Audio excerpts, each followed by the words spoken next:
Hello everybody on YouTube land. How's everybody doing? Today I want to talk about a commonly practiced festival that a lot of people don't know is pagan. I want to talk about Valentine's Day, or Lupercalia. I want to start off by reading an article entitled "The Dark Origins of Valentine's Day" by Arnie Sipel. Quote, Valentine's Day is a time to celebrate romance and love and kissy-face fealty.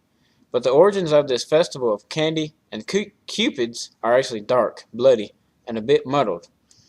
Though no one has pinpointed the exact origin of the holiday, one good place to start is ancient Rome, where men hit on women by, well, hitting them. Those wild and crazy Romans. From February 13th to the 15th, Romans celebrated the feast of Lupercalia. The men sacrificed a goat and a dog, then whipped women with the hides of the animals they had just slain. The Roman romantics were drunk. They were naked, says Noel Linsky, a historian at the University of Colorado at Boulder. Young women would actually line up for the men to hit them, Linsky says. They believed this would make them fertile. The brutal feat included a matchmaking lottery in which young men drew the names of women from a jar. The couple would then be coupled up for the duration of the festival or longer if the match was right. The ancient Romans may also be responsible for the name of our modern day of love. Emperor Claudius II executed two men, both named Valentine, on February 14th, of different years in the 3rd century AD. Their martyrdom was honored by the Catholic Church with the celebration of St. Valentine's Day. Later, Pope Gelasius I muddled things in the 5th century by combining St. Valentine's Day with Lupercalia to expel the pagan rituals. But the festival was more of a theatrical interpretation of what it had once been. Linsky adds, it was a little more of a drunken revel, but the Christians put clothes back on it. That didn't stop it from being a day of fertility and love. Around the same time, the Normans celebrated Galatians Day. Galatian meant lover of women, plural. That was likely confused with St. Valentine's Day at some point, in part because they sound alike. Shakespeare in love. As the years went on, the holiday grew sweeter. Chaucer and Shakespeare romanticized in their work, and it gained popularity through Britain and the rest of Europe. Handmade paper cards became the tokens de jour in the Middle Ages. Eventually, the tradition made its way to the New World. The Industrial Revolution ushered in factory-made cards in the 19th century, and in 1913, Hallmark cards of Kansas City, Missouri began mass-producing Valentines. February has not been the same since. Today, the holiday is big business. According to market research from IBIS World, Valentine's Day sales reached 17.6 billion last year. This year's sales are expected to total 18.6 billion. And this article was wrote last year, so it could have been even more this year. But that commercialization has spoiled the day for many. Helen Fisher, a sociologist at Rutgers University, says we have only ourselves to blame. This isn't a command performance, she says. If people didn't want to buy Hallmark cards, they would not be bought, and Hallmark will go out of business. And so the celebration of Valentine's Day goes on in varied ways. Many will break the bank buying jewelry and flowers for the beloveds. Others will celebrate in a SAD, that's Single Awareness Day. I've never heard of that myself personally. Way. Dining alone and binging on self-gifted chocolates. A few may even be spending this day the same way the early Romans did, but let's not go there. End quote. We have a reoccurring theme with all these pagan festivals. They were first celebrated by pagans, and later on the Catholic Church thought it would be okay to celebrate the day, but just clean it up a bit and give it a Christian label. So they can convert the pagans that celebrate the pagan festival and increase the size of the church. This is so unscriptural. That is not the correct way to convert someone or help someone come to the truth. You cannot serve two masters. Observing pagan celebrations to try and convert pagans is serving two masters. In Matthew 6:24, the Messiah said, "No one is able to serve two masters, for either he shall hate the one and love the other, or else he shall cleave to the one and despise the other."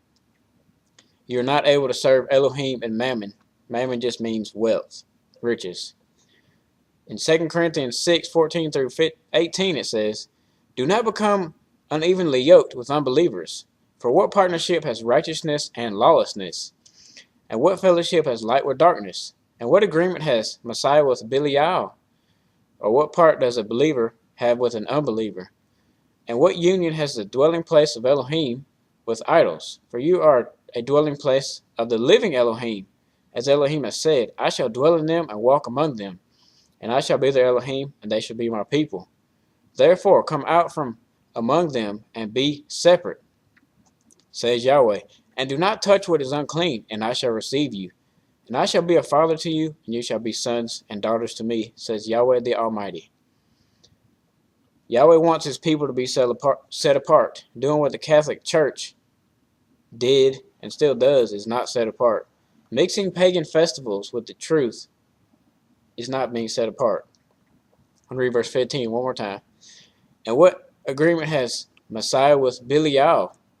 Or what does a believer have with an unbeliever?" The word Belial is spelled Belial in the King James, and it comes from G955. And the Thayer defines it as Belial equals worthless or wicked, a name of Satan. So pretty much the verse is saying, what agreement does Messiah have with Satan? Roman Catholic Church is a great name for the mother church because they live up to their name when they practice a lot of the old pagan festivals celebrated by pagan Romans. I want to read from another article entitled Valentine's Day, Innocent Fun or Pagan Deception, that talks about the origin of the heart. Quote, "One of the major symbols of Valentine's Day is the heart. The use of the heart also has a pagan origin. Among the pagans, the heart was one of the sacred symbols of Osiris when he was born again and appeared as Harpocrates, or the infant divinity born in the arms of his mother, Isis. The fruit of the Egyptian Persea, Persea, was sacred to him as it resembled the human heart in shape. He was frequently represented with a heart, or the heart-shaped fruit of the Persea, much as Cupid is often represented with a heart.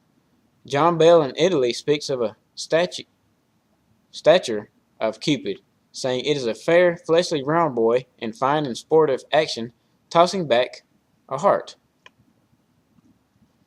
Thus the boy, God, came to be regarded as the God of the heart, in other words, as Cupid, or the God of love. To identify this infant divinity with his father, the mighty hunter, he was equipped with bows and arrows. In the hands of the poets, this sportive boy God was celebrated as taking aim with his golden-tipped shafts at the hearts of mankind. His real character, however, as the above statement shows, was far higher and of a very different kind. He was the woman's seed. Venus and her son Cupid, then, were none other than the Madonna and the child. So we can see from this that the heart symbol is pagan. There are plenty of objects in our modern day society that have hearts on them. Clothes and purses are a couple. So you have to ask yourself the question, is wearing a shirt or carrying a purse around with a pagan symbol on it pleasing to Yahweh, and is it helping you live a set-apart lifestyle? You have to answer that question for yourself.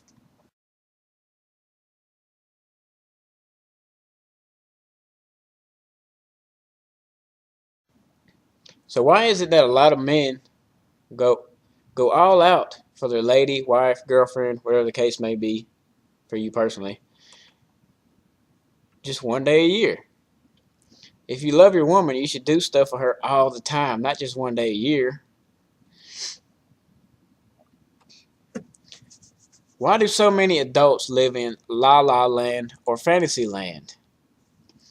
They go around acting like fictional characters are real, and the real sad part is they lie to innocent children and the fictional lie to innocent children about the fictional characters as they are real.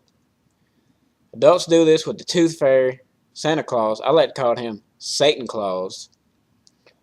They also do this with Cupid. I want to read a short quote from an online article entitled Cupid and Valentine's Day to show this. Quote, as Valentine's Day approaches, you must be on your toes and on the alert for a certain little winged guy in a diaper. He flies around shooting love-laden arrows into unsuspecting passerby, and he is out there just waiting for his opportunity to strike you. He is pure trouble for anyone who wants to maintain a single lifestyle. He can take you down with a single twang from his mighty bow. End quote. Sad part is that people actually believe this ridiculous Roman mythology. Scripture commands us as believers to be set apart and not follow pagan traditions of men. Let's follow what Scripture says and observe the commanded feasts or festivals in the Torah and say no to all the pagan traditions of men that the Roman Catholic Church gives a thumbs up to, because Torah gives it a thumbs down. Shalom.